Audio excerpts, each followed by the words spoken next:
زاد الرجال وحال دون مجالهم መድይ ያስቸግረኛል። እስትንጃ ሳላደርግ ውሃ ብቻ ቦታው ላይ አፍስሼ ውዱእ አድርጌ መስገድ እችላለሁ ወይስ ፈሳሹ በወጣ ቁጥር እስትንጃ ማድረግ ነው ያለብኝ የሚል ጥያቄ ነው። የሶላት ጊዜ ከገባ በኋላ የወር አበባ ቢመጣ ሶላቱ ቀዳ ይሆናልን የሚል ጥያቄ ነው።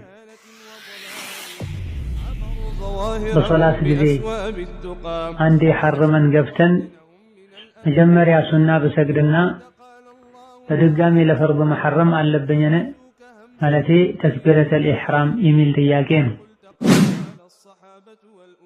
የወር አበባ ላይ ሆኜ መካ ሄጄ ካዕባን በእጄ ያዝኩት። ያኔ ብዙም አላውቅም ነበረ። ለዚህ ምን ማድረግ አለብኝ? ከዚሁ ጋር ተያይዞ አባቴ ሕፃን እያለሁኝ ነው የሞተው። ሶላት ይስገድ አይስገድ አላውቅም። እናም ዑምራ ሰራሁለት። ዑምራው ተቀባይነት አለው ወይ የሚል ጥያቄ። ጓደኛ የዙህርና ዐስርን ጀምዕ አድርጎ በሱቅ ውስጥ ይሰግዳል። ለምን ጀምዕ ታደርጋለህ ስለው ይቻላል፣ ነቢዩ መዲና ያለምንም ምክንያት 8 ቀን ዙህርና ዐስርን ሰግደዋል የሚል ሐዲስ ሙስሊም ላይ አለ ይለኛል። ይህ ትክክል ነው ወይ የሚል ጥያቄ ነው። فاغتنم رحمك الله حياتك النفيسة واحتفظ بأوقاتك العزيزة بارك فيه كما يحب ربنا ويرضى. والصلاة والسلام على نبينا وقدوتنا محمد وعلى آله وأصحابه ومن اهتدى بهداه واتبع سنته إلى يوم الدين. رب اشرح لي صدري ويسر لي أمري واحلل عقدة من لساني يفقه قولي يا رب أعني وسددني واجمع لي بين الصواب والثواب.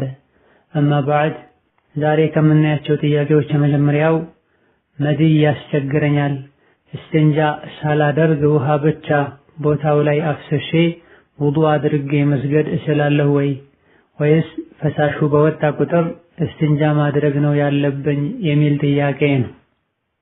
መድይ ስለ ተቃራኒ ጾታ በማሰብ ወይም ደግሞ ከተቃራኒ ጾታ ጋር በመነካካት ምክንያት የሚወጣ ፈሳሽ ሲሆን ነጃሳና ውዱእን የሚያፈርስ ነው። ዓሊ ብን አቢ ጣልብ ረዲየላሁ ዐንሁ ወአርዳህ ኢማም አልቡኻሪ፣ ሙስሊምና አቡ ዳውድ ሌሎችም እንደዘገቡት እንዲህ አይነት ፈሳሽ መድይ በጣም ያስቸገረኝ ነበረ። ትጥበት ግዴታ የሚያደርግ መስሎኝም በተደጋጋሚ ይታጠብ ነበር ጀርባዬ እስኪሰነጣጠቅ ድረስ። መጨረሻ ላይ ነቢዩን ዓለይሂ ሰላቱ ወሰላም አማክሬ እንዲህ አይነቱ ፈሳሽ በሚመጣ ጊዜ አፍረተ ገላህን እጠብ፣ ውዱእን ማድረግ፣ በንዝረትና በስሜት የዘር ፈሳሽ የወጣህ እንደሆነ ገላህን ታጠብ ብለውኛል ብለዋል ረዲየላሁ ዐንሁ ወአርዳህ። አፍረተ ገላንና እርጥበቱ የነካውን የሰውነት አካል እንደዚሁ ልብስንም ነክቶ ከሆነ ማጠቡ ግዴታ ነው። ከዛ በኋላ ውዱእ ማድረግም ዋጅብና ግዴታ ነው። ውሃ መርጨት ይበቃል የምንለው ፈሳሽ እርጥበት ነገር ወጥቷል አልወጣም የሚል ጥርጣሬ ካለና ከበዛ ጥርጣሬውን ለማስወገድ ነው። መውጣቱን ግን እርግጠኛ ከሆነን ማጠቡ የግድ ነው። ወይም ደግሞ ማጠብ ደረጃ የደረሰ በዛ ያለ ውሃ ማፍሰስን እንጂ በትንሹ ማፍሰሱ ወይም ደግሞ ረጭቶ ብቻ መስገዱ በቂ አይደለም። ሌላኛው ጥያቄ የሶላት ጊዜ ከገባ በኋላ የወር አበባ ቢመጣ ሶላቱ ቀዳ ይሆናልን የሚል ጥያቄ ነው። የሶላቱ ወቅት ገብቶ ቢሰግዱ ለመስገድ የሚበቃ ጊዜ ካለፈ በኋላ ከሆነ የወር አበባ ደግሞ የመጣው አዎ በቀጣይ በሚጠሩበት ጊዜ ሲታጠቡ ሳይሰግዱት ሐይድ መጥቶ ያለፈው ሶላት ቀዳ ይወጣል። ሌላኛው ጥያቄ በሶላት ጊዜ አንዴ ሐርመን ገብተን መጀመሪያ ሱና ብሰግድና በድጋሚ ለፈርድ መሐረም አለብኝን ማለቴ ተክቢረተል ኢሕራም የሚል ጥያቄ ነው። ይህ ብዙም ግልጽ ያልሆነ ጥያቄ ነው። ሆኖም ለፈርድ ሶላት ራሱን የቻለ ኢሕራምና ተክቢራ ያስፈልገዋል። ለሱና ተሐርሞ በዛው ሱናን ጨርሶ ፈርዱን መቀጠል አይቻልም። ያንዳንዱ ሶላት መክፈቻው ተክቢራ ነው፣ ማጠናቀቂያው ተስሊም ነው። ሶላትን ከጨረሱና ካጠናቀቁ በኋላ ሳይናገሩ ሳይዞሩ ቦታ ሳይቀይሩ መስገዱ ሁሉ የተከለከለ ወይም የተወገዘ ነው። ሱናን ካጠናቀቁ በኋላ ወደፊት ወደ ኋላ ወይም ወደ ግራ ወደ ቀኝ ብለው በአዲስ ንያና ተክቢራ ወደ ሶላቱ መግባት አስፈላጊ ነው። ሌላኛው ጥያቄ የወር አበባ ላይ ሆኜ መካ ሄጄ ካዕባን በእጄ ያዝኩት። ያኔ ብዙም አላውቅም ነበረ። ለዚህ ምን ማድረግ አለብኝ? ከዚሁ ጋር ተያይዞ አባቴ ሕፃን እያለሁኝ ነው የሞተው። ሶላት ይስገድ አይስገድ አላውቅም። እናም ዑምራ ሰራሁለት። ዑምራው ተቀባይነት አለው ወይ የሚል ጥያቄ። ሐይድ ላይ ሆኖ መስጂድ ውስጥ መግባት፣ ከካዕባ ዙሪያ ጠዋፍ ማድረግ የተከለከለ ነው። ሐይድ ላይ ያለች ሴት ሐጅና ዑምራን መነየት ኢሕራሙን መጀመር ትችላለች። ነገር ግን መስጂድል ሐራም ገብታ ጠዋፍ ለማድረግ ከሐይድ መጥራት ይጠበቅባታል። ሐይድ ላይ ሆና ሶላት መስገድ እንደማትችለው ሁሉ ጠዋፍ ማድረግም አትችልም። ስለዚህ ሐይድ ላይ ሆነች በመግባትሽ መጸጸትና ተውበት ማድረግ ያስፈልጋል። ባለማወቅ ከሆነ የተደረገው ምንም ማለት አይደለም። ነገር ግን ይሄን አለማወቁ ቀድሞ አለመጠየቁ አላህ ዘንድ ሊያስጠይቅ ይችላል። ሆኖም ከተውበት ውጪ ሁለተኛ አላደርግም ብሎ ለአላህ ቃል ከመግባት ውጪ የሚደረግ ነገር የለም። የአባትን ዑምራ በተመለከተ አባቴ ይስገድ አይስገድ አላውቅም፣ ሙስሊም እስከሆነ ድረስ ይሰግዳል ብለን ነው ማመን ያለብን። እንድንጠራጠር የሚያደርገን ነገር እስከሌለ ድረስ ቤተሰቦቹ ሙስሊሞች ከሆኑ እሱ ሙስሊም እንደነበረ ይታወቅ ከነበረ ሙስሊም እንደሆነ ልንቆጥረውና ዱዓ ልናደርግለት፣ ሰደቃ ልናደርግለት፣ ሌሎችም ማድረግ የተፈቀደን መልካም ሥራ ልንሰራለት ይገባል። ሌላኛው ጥያቄ የረመዳን ቀባ ነበረብኝ፣ ስንት ቀን እንደሆነ አላስታውስም፣ ስንት ቀን መጾም አለብኝ? እንዲሁም ረስቼ ያልሰገድኩት ሶላት አለብኝ፣ የትኛው ሶላት መሆኑን አላስታውሰውም የሚል ጥያቄ ነው። ሶላት በጊዜ የተገደበ ዒባዳ ነው። ማንኛውም ሰው ሶላትን ቸላሪ ሊዘነጋ አይገባው። የረሳም እንደሆነ እንዳስታወሰ ፈጥኖ ሊሰግድ ይገባዋል። ዙህርን ከነገ ዙህር ጋር መግሪብን ከነገ መግሪብ ሰግዳለሁ ተብሎ አይዘገይም። ወአቂም ሶላተ ሊዚክሪ ነው የተባለው። ወዲያውኑ እንዳስታወሰው መስገድ አለበት። ተኝቶ የነበረ ሰው እንደነቃ መስገድ አለበት። ረስቶ የነበረ ሰው እንዳስታወሰ መስገድ አለበት። ሆኖም ተዘናግቶ ወይም ባለማወቅ ረስቶ ያለፉት ሶላቶች ያሉበት ሰው ወዲያውኑ ከፊት ያለውን ሶላት እያስቀደመ ቀባ ማውጣት ይጠበቅበታል። ብዛቱ ስንት ነው ብሎ የተጠራጠረ ሰው ገምቶ ጥንቃቄ አድርጎ ከገመታቸው ቁጥሮች ውስጥ ከፍተኛውን በመውሰድ መስገድና ማስተካከል ይጠበቅበታል። 5 ነው 7 ሶላት ያለብኝ ያለ ሰው 7 ሶላት በመስገድ ግዴታውን ሊወጣ ይገባዋል። ጾሙም ላይ ይሄን ነው የምንለው። በዑድር ምክንያት ማፍጠር የተፈቀደላቸው ሰዎች ካፈጠሩ በኋላ ችግሩ እንደተቀረፈ ፈጥነው መጾም ይጠበቅባቸዋል። ይሄን ማድረግ በመተው በርካታ ጾሞች ያሉባቸው ሰዎች ቀድመው ተውበት ማድረግ ይኖርባቸዋል። በግዴለሽነት ከሆነ ያዘገዩትና ተቀላቅሎባቸው ቁጥሩን የረሱት ጾሙ ቀኑ ስንት እንደሆነ በትክክል ካላወቁ በተቻለን ያክል ጥንቃቄ ከማድረግ ጋር መገመት ነው። 15 ነው 17 የሚል ግምት ካለ 15 17 ማድረግ ነው። 25 ነው 23 የሚል ካለም 25 ማድረግ ነው። ከፍተኛውን መጾም በቁጥር ከፍ ያለውን መጾም። ሌላኛው ጥያቄ ጓደኛ የዙህርና ዐስርን ጀምዕ አድርጎ በሱቅ ውስጥ ይሰግዳል። ለምን ጀምዕ ታደርጋለህ ስለው ይቻላል፣ ነብዩ መዲና ያለምንም ምክንያት 8 ቀን ዙህርና ዐስርን ሰግደዋል የሚል ሐዲስ ሙስሊም ላይ አለ ይለኛል። ይህ ትክክል ነው ወይ የሚል ጥያቄ ነው። አላህ ተባረከ ወተዓላ በተከበረው ቃሉ ኢነ ሶላተ ካነት ዐለል ሙእሚኒነ ኪታበን መውቁታ ብላ ሶላት ሙእሚኖች ላይ በጊዜ የተገደበ ግዴታ ተደርጓል ብላ። መስገዱ ብቻ በቂ አይደለም፣ ጊዜው መጠበቅ አለበት። ነብዩ ሰለላሁ ዐለይሂ ወሰለም መልካም ስራ ምንድነው? ይበልጥ ተወዳጅ መልካም ስራ ምንድነው ሲባሉ ሶላትን ወቅቱን ጠብቆ መስገድ ነው ብለዋል። ያለ ምክንያት ሶላትን ከወቅቱ ማዘግየት አይቻልም። ሶላታቸውን ቸላ እያሉ ያዘገዩ የሚሰግዱ ሰዎች ላይ አላህ ዝተዋል። ፈወይሉን ሊልሙሰሊን አለዚነ ሁም ዐን ሶላቲሂም ሳሁን ብላ። ከመሆኑም ጋር በህመም ምክንያት፣ በመንገድ ምክንያት፣ በዝናብና መሰል በዲን በተፈቀዱ ምክንያቶች ዙህርን ከዐስር መግሪብን ከዒሻ መስገድ የሚቻልበት ሁኔታ አለ። ይህ እንዳለ ሆኖ የሆነ አጋጣሚ ላይ ነቢያችን አለይሂ ሰላቱ ወሰላም መዲና ከተማ ውስጥ ሀገራቸው ላይ ያሉ ዝናብም ይሁን ፍርሃት ሳይኖር የተለያዩ ሶላቶችን አጣምሮ የሰገዱበት ሁኔታ አለ። ኢማም ሙስሊምና ሌሎችም እንደዘገቡት ከአብዱላህ ብን አባስ ከነቢዩ ጋር አለይሂ ሰላቱ ወሰላም 8 እና 7 አንድ ላይ ሰግጃለሁ ያለ ፍርሃት ያለ ዝናብ ብላ። 8 እና 7ን ሰግጃለሁ ማለት ዙህርን ከዐስር መግሪብና ዒሻን ማለት ነው። ለምንድን ነው ይሄን ያደረጉት ተብለው ኢብኑ አባስ ሲጠየቁ ኡመታቸውን እንዳያስቸግሩ ብለው ነው ብለዋል። የሚያስቸግር ነገር ሲገጥም አንዳንዴ ዙህርን ከዐስር መግሪብን ከዒሻ መስገድ ይቻላል ለማለት እንጂ ማንኛውም ሰው ከአቅም በላይ ሆኖ የሚያስቸግረው ነገር ሳይኖርበት ነብዩ መዲና ላይ ያለምንም ችግር ጀምዕ አድርገው ሰግደዋል እያለ ጀምዓን እንዲተው አይደለም ይሄ ሐዲስ የተነገረው። ሐዲሱን ያስተላለፉት አብዱላህ ብን አባስ ናቸው። ለምንድን ነው ይሄን ያደረጉት ተብሎ ሲጠየቁ ኡመታቸው እንዳይቸገር ብላ። ይሄን ማድረግ የሚፈቀደው ችግር ካለ ብቻ። ዙህርን በወቅቱ ዐስርን በወቅቱ መስገድ ያልቻለ ከልክ በላይ የተቸገረ ሰው እንዲህ ነገር በገጠመው ወቅት ዙህርን ከዐስር ሊሰግድ ይችላል፣ መግሪብን ከዒሻ ሊሰግድ ይችላል። ይሄ ለችግር ነው። ወኢላ በመሰረቱ ሶላት በወቅቱ ነው መሰገድ ያለበት። ወቅቱ ሳይገባ ወይም ወቅቱ ካለፈ በኋላ የሰገደ ሰው ሶላቱ ተመላሽ ይሆናል፣ ተቀባይነት አያገኝም።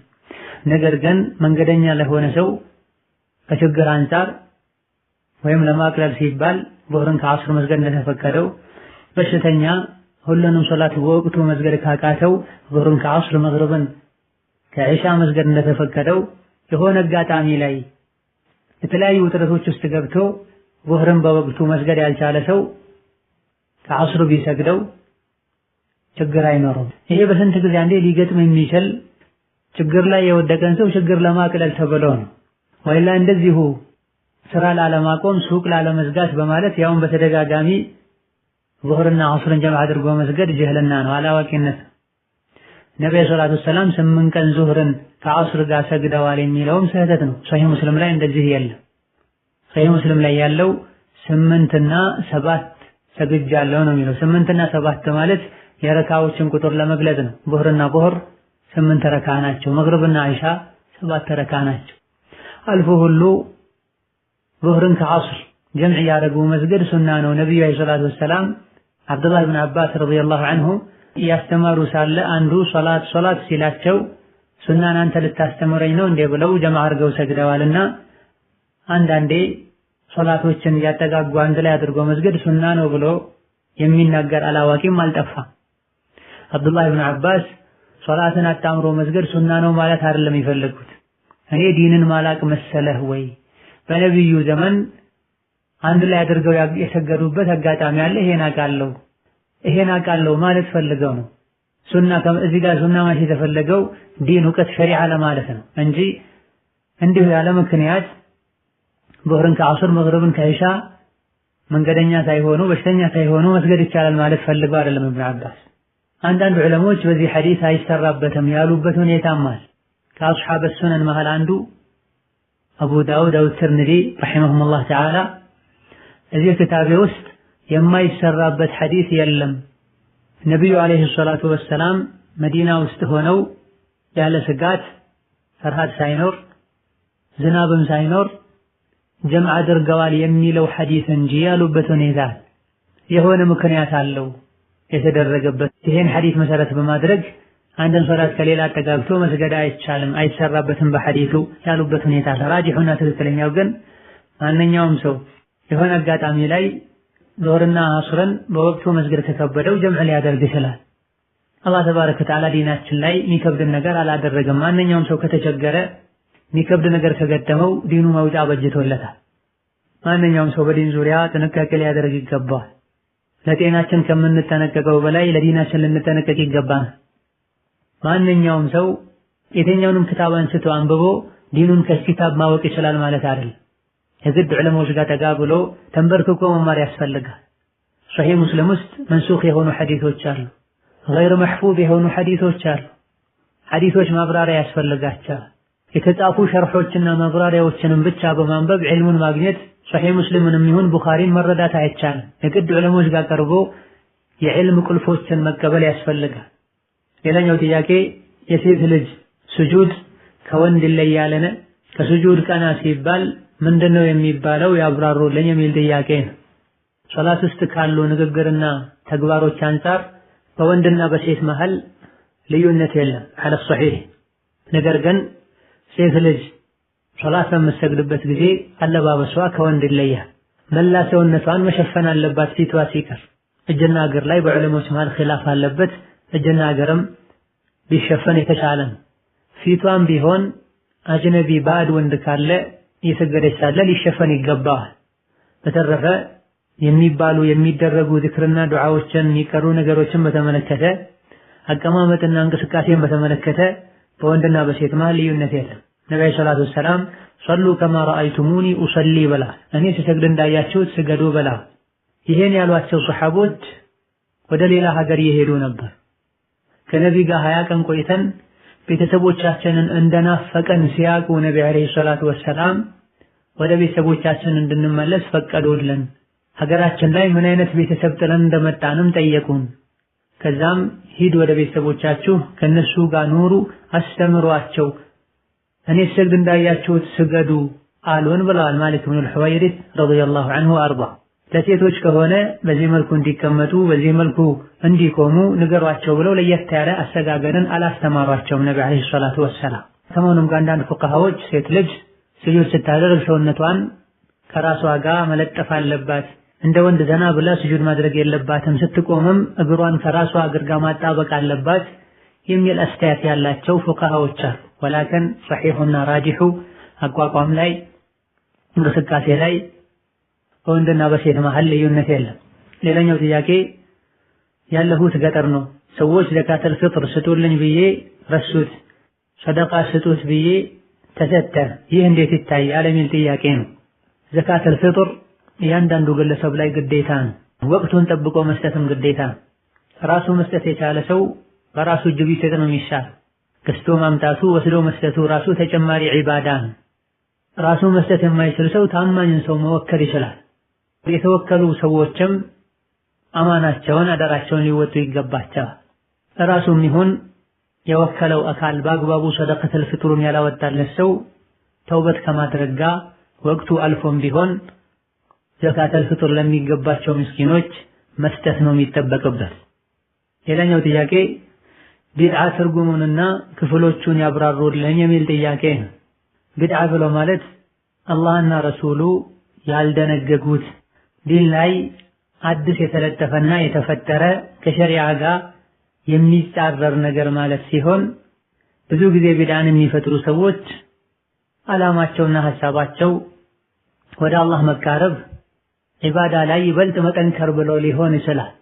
ወላኪን አላህና ረሱሉ ካልደነገጉት በሰሐቦች ዘመን የማይታወቅ ከሆነ ቁርአንና ሐዲስ ላይ መሰረት ከሌለው ቢድዓ ይባላል። ክፍሎቹ ይብራሩልኝ የሚለውን በተመለከተ ቢድዓ ሁሉም ጥመት ነው። ነብዩ ሰለላሁ ዐለይሂ ወሰለም አዳዲስ መጤ ነገሮችን አደራችሁን ተጠንቀቋቸው፣ አዳዲስ መጤ የሆነ ነገር በሙሉ ቢድዓ ነው፣ ቢድዓ በሙሉ ጥመት ነው ብላ። ቢድዓ ሆኖ ጥሩና መጥፎ ተብሎ ተከፋፍሎ የሚታይበት ነገር የለም። በመሰረቱ በዲኑ የሚቻሉ በዲኑ መሰረት ያላቸው ኋላ ላይ ግን የተሻሻሉ ነገሮችን አያካትትም። ይሄ መሰለን አዳን ማለት በዲን ይቻላል። በስፒከር አዳን ማለት አዳኑን ማውጣትና ማሰራጨት ነውና ቢድዓ ነው አይባልም። ቁርአን በነቢይ ዘመንም ተጽፏል። በሰሐቦች በአቡበክር በዑመር በሰሐቦች በአቡበክርና በዑስማንም ዘመን ተጽፏል። ከዛ በኋላ ሰብስቦ በአንድ አድርጎ ማሰራጨት ቢድዓ አይባልም። መማርና ማስተማር በነቢይ ዘመን ተገኝቷል። መድረሳ መገንባት፣ መድረሳ ላይ ማስተማር ቢድዓ ይባላል። መሰረት ያላቸው ኋላ ላይ ግን የተስፋፉና የተሻሻሉ ነገሮችን እንደ ምሳሌ በመጥቀስ መልካም የሚባል ቢድዓ አለና መውሊድ መስራት መሰል ነገሮችን ማድረግ ይቻላል የሚሉ ሰዎች አሉ። ይህ ስህተት ነው። መሳሊሕ ሙርሰላና ቢድዓን ለይቶ አለማወቅ ነው። ሌላኛው ጥያቄ የምሰራው መካ ነው። ከስራ ቦታዬ ሐርሜ ዑምራ አድርጌ እዚያው ቦታ ተመልሼ ኢሕራሜን ፈታሁኝ፣ ፀጉሬንም ስራ ቦታዬ ቆረጥኩኝ፣ ይህ እንዴት ይታያል የሚል ጥያቄ ነው። መካ ውስጥ የሚኖር ሰው ሐጅ ለማድረግ ከሆነ ከቤቱ ካለበት ሐርሞ መንቀሳቀስ ይችላል።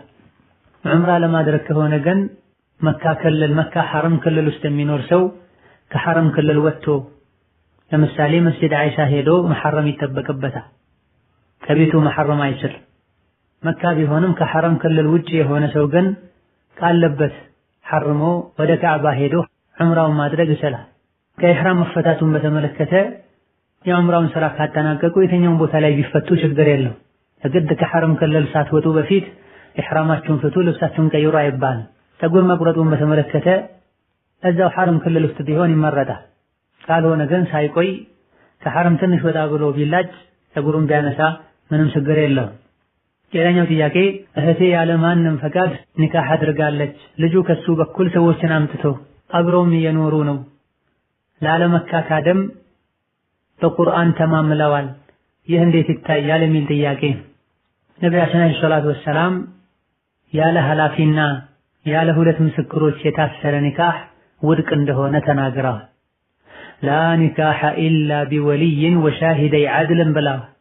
ኒካህ ጋብቻ የሚባል ነገር የለም የሴት ልጅ ኃላፊዋ ሳይኖር የታሰረ ሁለት ምስክሮች ሳይኖሩ የታሰረ ኒካህ አይባልም ብለዋል። አባቷ እያለ የአባቷ አባት አያቷ እያለ ወንድሞቿ የወንድሟ ልጆች ያሉ ወይም የአባቷ ወንድም የሆኑ አጎቶቿ ልጆቻቸው እያሉ ሴት ልጅ ዝም ብላ ኒካህ ማሰር አትችልም። በሸሪዓ ፍርድ ቤት እንኳን ማሰር አትችልም። አይደለም ሊያገባት የሚፈልገው ወንድ ቤተሰቦቿን ሳያሳውቅ እሱ ደስ ያለውን ሰው ይዞ መጥቶ ኒካህ ስር ያለው ሊል ቀርቶ ማለት ነው። ሙስሊም ነኝ የሚል ሰው አላህን ሊፈራ ዲኑን ሊያቅ ስሜትን ከመከተል ሊጠነቀቅ ይገባዋል። ሙስሊም ነኝ ካለንና ኒካህ የሚባል ነገር እንዳለ ካወቀን ካመነበት የኒካህን አስተሳሰር መስፈርቶቹን መሟላት ያለባቸው ነገሮችን ቀድመን ልናቅ ይገባናል። ሴትን ልጅ መዳር የሚችሉ ሸሪዓው ገድቦ ያስቀመጣቸው ሰዎች አሉ። ከዛ ውጪ የታሰረ እንደሆነ ኒካህ አይባልም፣ ዚና ነው የሚባለው። ሰዎች ኒካህ ቢሉት በዲኑ የማይፈቀድ ነገር ከማድረጋቸው ጋር አለመካካድ መማማላቸው ምንም ዋጋ የለም። ፈጥና ተውበት ልታደርግ ከቤተሰቦች ውስጥ ለሷ ኒካህ ማሰር የሚችል ወንድ ካለ ድጋሚ እንዲያስርላት ልታደርግ እንደ ሸሪዓ ሸርጡን ያሟላ ለሷ ኒካህ ማሰር የሚችል ወንድ ከሌለ ከቤተሰብ ውስጥ ሸሪዓ ፍርድ ቤት ሄዳ ሸርጡን ባሟላ ህጋዊ ቃዲ ኒካህ ልታስርና ላለፈው ተውበት ልታደርግ ልትጸጸት ይገባታል። እናንተም ልትመክሯት ልታስመክሯት ዱዓ ልታደርጉላት ይገባል። ሌላኛው ጥያቄ የሐዋላ ብር ወለድ የለውም፣ የላክሽው ብር ላይ የሚጨመር ነገር የለም፣ ምንዛሬው ነው የሚሰጠው፣ ለውጡ ከባንክ ጋር ባንክ መቁረጡ ብቻ ነው ይላሉ፣ ያብራሩልኝ የሚል ጥያቄ ነው። ይህ ሸሪዓን ወይም ደግሞ የሐዋላን አሰራር ጠንቅቆ የማያውቅ ሰው ንግግር ነው። ብርን በብር በሚሸጡበት ወይም በሚለውጡበት ጊዜ በነብዩ ሐዲስ መሰረት እጅ በእጅ መሆን አለበት። እጅ በእጅ ካልሆነ ሪባ ይባላል። الذهب بالذهب والفضة بالفضة وقال في آخر الحديث يدا بيد هاك وهاك بلا ወርቅን በወርቅ ለመሸጥ እጅ በእጅ መሆን አለበት፣ እኩል መሆን አለበት። ብርን በወርቅ ለመሸጥ ወይም ለመቀየር እጅ በእጅ መሆን አለበት። በዘመኑ ያሉ የብር ምንዛሬዎች አንዱ ከሌላኛው ለውጥ አለው። በገንዘብ ወርቅን እንደ መግዛት ነው የሚቆጠረው። ዶላርን ሰጥቶ ብር መቀበል ወይም ደግሞ ብርን ሰጥቶ ሪያል መቀበል የሚፈልግ ሰው እጅ በእጅ ሊያደርግ ይገባል። እጅ በእጅ ካላደረገው ሪባ ነው፣ ወለድ ነው። ይህ ከነብዩ ሐዲስ በግልጽ የምንረዳው መልእክት ነው። ከመሆኑም ጋር የሐዋላ ብር ወለድ የለውም አይባል። የአንድ ሀገርን ብር በሌላ ሀገር ብር ሲለውጡ እጅ በእጅ አለመሆኑ ብቻ ሪባ ያስብላል። ስለዚህ በሐዋላ መላክ የሚፈልጉ ሰዎች ሁለት ነገሮችን ሊያሟሉ ይገባቸዋል።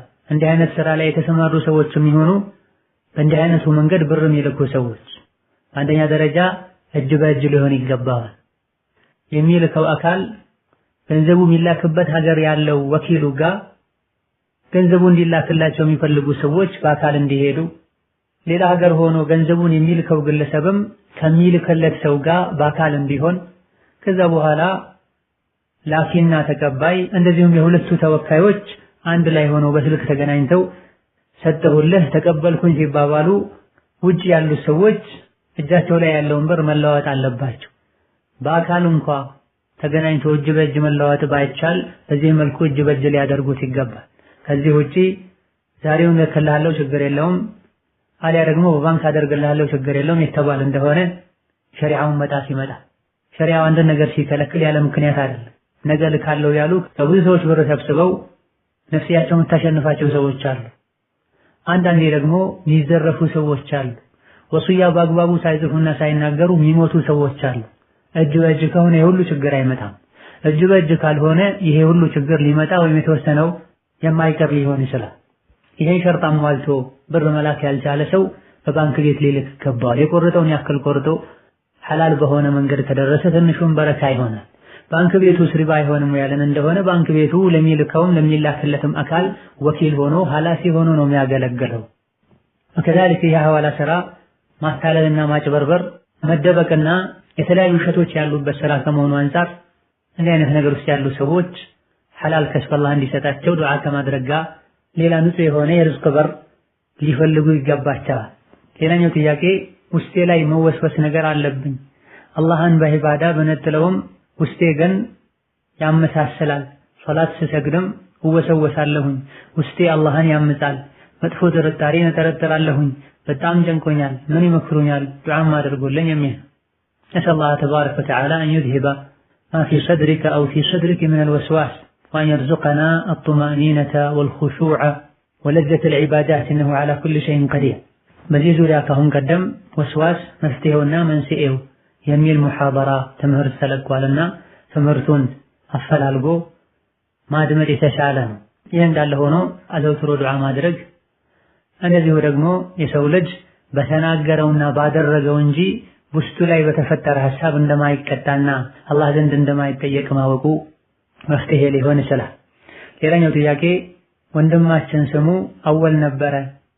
ሲታመም ቤተሰቦቹ ጠንቋይ ዘንድ ሄደው ጠንቋዩ ስሙን ሙሐመድ በሉት ሲላቸው ስሙን እንደተባሉት ቀየሩት።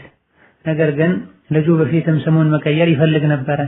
አሁን ጠንቋዩ ባወጣለት ስሙ ነው የሚጠራው። ልጁ በጠንቋይ አያምንም። ይህ ከሸሪዓ አንፃር እንዴት ይታያል የሚል ጥያቄ ነው። ጠንቋይ ጋር መሄድ በዲናችን የተከለከለ ነው። ሐራም ነው፣ ከባድ ወንጀል ነው። ጠንቋዩ ጋር ሄዶ ሚለውን አምኖ ሰምቶ የመጣ ሰው ሲሄድም ጠንቋይ ያቃል ብሎ የሄደ ሰው በሸሪዓ በቁርአን በነቢ መሐመድ ከፍሯል፣ ከእስልምና ወጥቷል። በተውበት እስልምናውን ማስተካከል ይጠበቅበታል። እንዲሁ ዝም ብዬ የሚለውን ልስማ ብሎ እንኳ የሄደ ሰው ባያምንበትም የአርባ ቀን ሶላቱ ተቀባይነት ያጣል። ሙስሊሞች አቂዳችንን ልናቅ ዲናችንን ነቅተን ልንጠብቅ ይገባናል። በአላህ ብቻ ልንብቃቃ ይገባናል። በሽታን ማንሳት የሚችለው አላህ ነው። ዱዓ ልናደርግ ከዲን ጋር ማይጋጭ ሕክምናን ልንጠቀም ሰብር ልናደርግ ከአላህ ተባረከ ወተዓላ ፈውስን ልንጠብቅ ይገባናል እንጂ ሰው በታመመ ቁጥር የተለያዩ ችግሮች በገጠሙት ቁጥር ጠንቋይ ጋር ሊሮጥ አይገባም። ባለንበት ጊዜ ጠንቋዩም ዘመናዊ ሆነዋል። ቤታቸው ቁጭ ብለው ድግምት የሚያሰሩ ሰዎች አሉ። ስሙን ቀይረውት አስማ ይቅራለህ ፋቲሃ ይቅራለህ ያሉ ድግምት የሚሰሩ ሰዎችም አሉ። አቂዳችንን ዲናችንን ካልተማረን ግራ የተጋቡ ሰዎች ግራ ሊያጋቡን አቂዳችንን ሊያበላሹብን ይችላሉና ልንማር ማንኛውም ነገር ከማድረጋችን በፊት ልንጠይቅ ይገባናል። ስሙን መቀየሩን በተመለከተ ድግምተኛው ስሙን የቀየረው ቤተሰቦቹ እሱ አዋቂ ነው በማለት ስሙን ቀይርልን ስላሉት ከሆነ የቀየረው ከድግምቱ ጋር ከሸር ከሸይጣናዊ ስራው ጋር ምንም ግንኙነት ከሌለው በዚህ ስሙ ቢጠራ ምንም ችግር የለም። ወላከን እነሱ ቀይርልን ሳይሉ እሱ በራሱ ጊዜ ከሆነ ስሙን የቀየረው ከሸይጣናዊው ከድግምት ስራው ጋር ግንኙነት ሊኖረው ስለሚችል እሱ ያለውን አለመስማት በድሮ ስሙ ወይም በሌላ ስሙ መጥራቱ የተሻለ ነው። ሌላኛው ጥያቄ ማግባት ፈልጌ ነበረ። ቁርአንን ማህር ላደርግ ነበር። ልጁ ምንም የለውም። እኔ በአኽላቁና በዲኑ ሰለፊ ስለሆነ ነው የመረጥኩትና ማህሬን ማቅለል የፈለግኩት ምን ይመክሩኛል የሚል ጥያቄ። ማህርን ማቅለል የትዳርን ወጪ ጣጣውን ቀለል ለማድረግ ሱና ነው። ለሚያገባውም ለምታገባዋም ለቤተሰቦቿም በረካና የተሻለ ነው። ነገር ግን ማህር ዋጋ የሚያወጣ ነገር ሊሆን ይገባል። ለሴቷ የሚጠቅም ነገር ሊሆን ይገባል።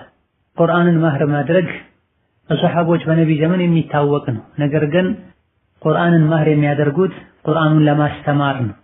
ባለንበት ጊዜም አንድ ወንድ ሲያገባ ለሚያገባት ልጅ ቁርአንን አሳፍራታለሁ ወይም ደግሞ እገሌ የሚባለውን ኪታብ አስቀራታለሁ ብሎ ግልጽ በሆነ መልኩ ከተስማሙ ማህር ሊሆን ይችላል። ማንኛውም የሚጠቅም ወይም ዋጋ የሚያወጣ ነገር ማህር ይሆናል። ከተስማማችሁ ሁለታችሁ ቁርአንን ሊያስቀራኝ ወይም ላስቀራት ብሎ ማህር ማድረግ ይቻላል። ቁርአኑን ራሱን ከሆነ እንደ ማህር ማድረግ የተፈለገው ጥሩ ዋጋ የሚያወጣ ቁርአንን ገዝቶ ቢሰጣት በቁርአኑ እስካለች ድረስ ብትጠቀም ቢሸጥም ዋጋ የሚያወጣ ቢሆን ይሄን እንደ ማህር ማድረግ ይቻላል። ሆኖም ማህሩ ገንዘብ ሆኖ የተወሰነ ተቀንሶ አብሮት ቁርአን ቢሆን የተሻለ ነው። ማህበረሰቡንም ቤተሰብንም ከማረጋጋት አንፃር በርካታ ቤተሰቦች ይሄን ላይቀበሉ ይችላል። ማህር የተለመደው ብዙ ጊዜ በተለይ ሀገራችን ላይ በጥሬ ገንዘብ ነው፣ በሌላ መልኩ ነው። ሆኖም ሁለቱ ከተስማሙ እንደዚሁ የልጅቷ ኃላፊ ከተስማማ መካከለኛም ጥሩ የሚባል ዋጋ ያለውን ቁርአን ማህር መስጠት ይቻላል። ሌላኛው ጥያቄ አጎቴ ልጄን አረብ ሀገር ልልክ ስለሆነ በብር እርዳኝ፣ ለማስተዳደር አቅም የለኝም እያለኝ ነው። እኔ የገንዘብ እርዳታ ብሰጥ ሸሪዓን አይጻረርም ወይ የሚል ጥያቄ ነው።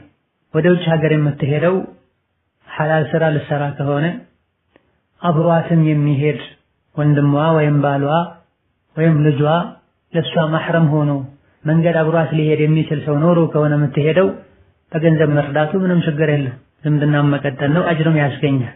ነገር ግን ውጭ ሄዳ የምትሰራው ስራ በዲን የተከለከለ የተወገዘ ከሆነ አሊያ ደግሞ የምትሄደው ለብቻዋ ከሆነ እዛም ሄዳ ዲኗ ላይ ወይም ክብሯ ላይ ችግር ሊደርስ የሚችል ከሆነ ይህን የገንዘብ መስጠቱ ዲኗን ወይም ደህንነቷን ዱንያዋን የሚጎዳ ነገር ላይ መተባበር ነውና የሚሆነው አይቻልም። ሴት ልጅ መሰደዷ አይመከርም። ከቤት መውጣት ማብዛቷ፣ ከቤተሰብ መራቋ አይመከርም።